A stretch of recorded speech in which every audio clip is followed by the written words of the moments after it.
FASTag முறையில் இன்று முதல் அமலுக்கு வரும் புதிய நடைமுறைகள் குறித்து விளக்குகிறார் சிறப்பு செய்தியாளர் சிவரஞ்சனி.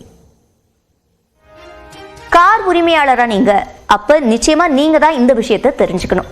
ஃபாஸ்டாக் உரிமையாளர்களுக்கு இன்னையில இருந்து புதுசா விதிமுறைகள் அமலாகுது. முக்கியமா சொல்லணும்னா டோல் கட்டணங்கள்ல நடைபெறும் முறைகேடுகளை தடுக்கதான் இந்த புதிய விதிமுறைகள் அமலாகுது.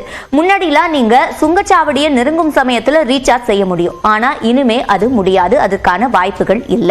முக்கியமா சொல்லணும்னா சுங்கச்சாவடியை நீங்க நெருங்குறதுக்கு 1 ஹவருக்கு முன்னாடியே 60 நிமிடங்களுக்கு முன்னாடியே நீங்க ரீசார்ஜ் பண்ணி இருக்கணும். அப்பதான் உங்களோட டிரான்சாக்சன் ஒப்புக்கொள்ளப்படும். அதே மாதிரி நீங்க சுங்கச்சாவடியை தாண்டினதும் 10 நிமிடங்களுக்குள்ளார உங்களோட அக்கௌண்ட் பிளாக் லிஸ்டுக்கு போயிடுச்சுனாலும் உங்களுடைய டிரான்சாக்சன் ஒப்புக்கொள்ளப்பட மாட்டாது.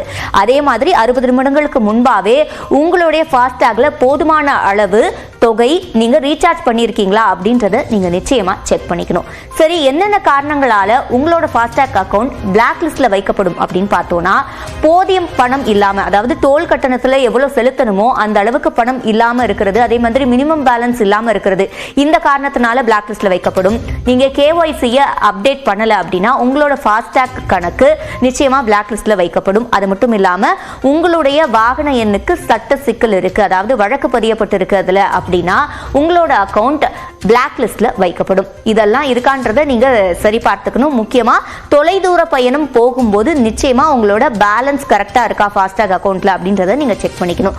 இதை நீங்க ஃபாஸ்டாகோட வாடிக்கையாளர் போர்ட்டலை பயன்படுத்தி செக் பண்ணிக்கலாம்.